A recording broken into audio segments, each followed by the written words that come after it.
Dobar dan, evo kratkog predstavljanja Bavarije 46 Cruiser koja od sutra ide u prvi čarter, pa prije nego što ide i nego što je unerede da je snimimo dok je ovakva kakva je. Na pasarelu sam posebno ponosan, od karbona je, s tim da je ovo tu špricano sa protokliznom površinom, budući da je karbon lakiran i bilo bi lomova ruku i nogu da nema protokliznog. Počeši od krme, tu je ogromna platforma koja se spušta električnim putem, tu je dugme. Sad je nećemo do kraja zato što pasarela je gore pa bi pala, ali ona se otvori i tu se umetnu ove rupe škara, a inače i ovaj promjer je isti takav da može ući i ovdje pasarela. Ovdje s lijeve strane imamo, tu se toči voda, a imamo i ko na pravim jedrilicama, kad se jedrilica nagleda se lijepo može stati dok se jedri da ne bude padova. To je jedno što inače do sad nije bilo na Bavariji. S ove strane je isto tako, samo što je toči se nafta tu. Ovdje imamo jedan ogromni krmeni gavon, slobodno se uđe unutra, tako je velik. Ja sam stavio ovih kutija raznih da ne bi bacali svašta po podu, nego da bi se stavljalo u te kutije. Tu je rezana plinska boca, protupožarni aparat. Ja se nadam da ga neće koristiti iz raznih šala, a niti za pravo. Ovdje je spremnik za jednu plinsku bocu, od 3 kg stane na teški knap, ali ajde stane. Ovdje imamo Fusion daljinski upravljač s kojim možemo regulirati sve što je i dolje što se muzike tiče. Dobro je to da može se posebno odvojiti razina zvuka u kokpitu i razina zvuka u salonu, tako da ako se pojača u salonu ne mora se u kokpitu i obratno. Ovdje imamo ovaj multifunkcionalni uređaj koji možemo programirati prema vlastitim željama. 2 su timuna, tako da ja jedan vozim, jedna žena, da se ne svađamo, svaki ide na svoju stranu. Ovdje je isti uređaj kao i tamo, ovdje je dalje autopilot. Autopilot je odličan, bow thruster. Jedno od glupih rješenja je ova utišnica ovdje za struju, koja mi uopće nije jasno zašto se tu stavili, šta nisu stavili tu ili bilo gdje drugdje. A u ručici gasa ovako nisko neću ni trošiti riječi jer je bez veze. Ali šta je tu je. Što se tiče GPS uređaja, zadnja generacija i samo pohvale za njega. Koristi Google Maps, tako da vidimo stvarno stanje na kopnu, nije ono žuto-plavo kao inače. Može biti navigacijska obična, perspektiva 3D, Marine 3D, to je isto ok, vidi se konfiguracija terena, vidi se sve. Sad tu možemo sonara koji ima kombinacije pola potera, ovo mjerači razni, za motor čak ima, i to za motor ima više, broj okretaja, temperatura vode, pritisak ulja, brzina ili ovako, znači 3 postavke ima što se tiče motora. Kompas, onda vjetar, klasično.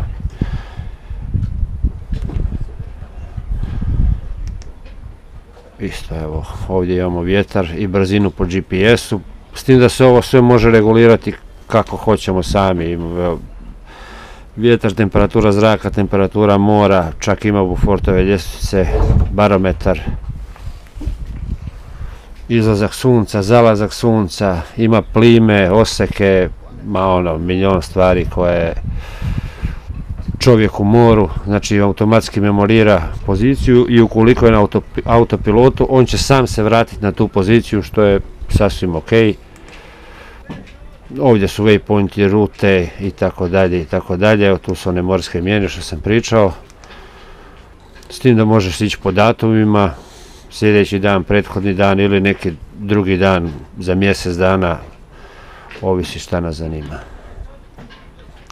Nećemo baš previše o njemu. Ok, što se recimo može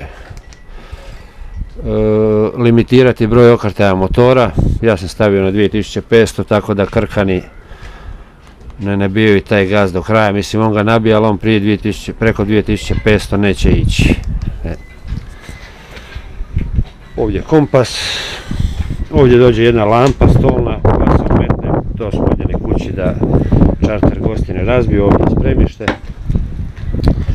Ovdje imamo dva ogromna, sa svake strane po jedan gavona. Znači vidite koliko je to veliko, stvarno mjesta ima ko u priči.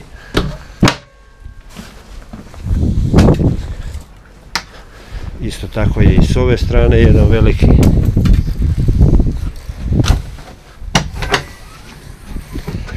Tamo je splav za spašavanje i još ostane mjesta sasvim pristojno za razne stvari. Dodatni par vinčeva za dženeker je doplaćen, jer je doplaćena i oprema za dženeker. Ovo je klasično, ovo je novi sistem škota, nema travelera za glavno jedro, nego ima dvije škote, šta ja znam. Do sad imaju svi nove jedrilice, ali meni baš i nije neka sreća, meni je draže kad je klasični traveler, nego ovdje jednu uvijek moraš popuštati, jednu zatezat, tako da moglo je i bolje. Platformu ćemo zatvoriti.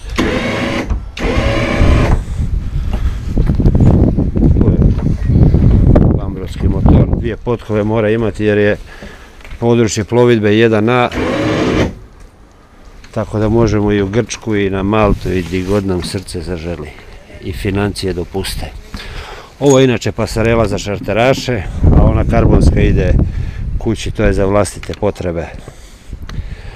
Ovaj rukohvat je ok, samo bi trebao ići do kraja, jer u principu tu imate rukohvat, tu imate sartije, a tu nemate ništa za šta se možete uhvatiti. Idemo dalje prema pramcu. Ima dupli nosač sidra, zato jer je doplata za dženaker i onda ima ovu kuku da se tu dženaker hvata. Ovdje je predviđen priključak za komande od sidrenog vitla, po meni totalna glupost, jer je, ako ga krivo zatvori, uđe more, to korodira, ili krkani čarteraši kad to nabijaju, pa one pinove odmah polome, zato sam ja to odradio drukčije. To ću vam pokazati unutra. Označio sam lanac po dubini. Inače ove škale se vade vani i one se nose na platformu i onda sa platforme se ulazi u more, što je puno bolje nego one preklopne. Ovo je stvarno velik gavon, može se ući unutra komotno kao jedna mala konobica. Sidreni vin sam ja prebacio tu novi, tako da je ovaj uvijek uštekan, nema oni šta uštekavati, to je spremno tu. Oko moto sam jedan krug oko ovoga, tako da kad vuče da ne iščupa ovo. Ovdje iza je sidreni lanac i ovdje stanu svi bokobrani, tako da ne smetaju po brodu dok se vozi. Tu je inače, toči se prednje tank, ima dva tanka za vodu, jedan 210, jedan 150, tako da je ukupno 360 litara spremnik vode, 210 spremnik nafte. Sad, tu je gumenjak, budući da će puhat večeras 35-40 čvora, malo sam ga zavezao. Ima jedna glupa stvar koja je, rub prozora ide ovuda, u stvari ovog dolje otvora, a ovo tu je preko. I sad ima jako puno do sad na drugim bavarijima lomova, jer ovdje stane i onda pukne. Zato sam ja stavio ove čepove, kad stane švabo debeli, da ne pukne staklo. Nije nikakva nauka ni investicija, ali treba se malo potruditi pa to staviti i onda problema nema. Izvana inače to je u principu to, nema tu sad neke velike nauke. klasični čarter brod, roll jedro. Ovo je moja krv, to je kad smo ga vozili iz Kopra, mala je bila jedna nezgodica mala, ali nije vrijedna spomena.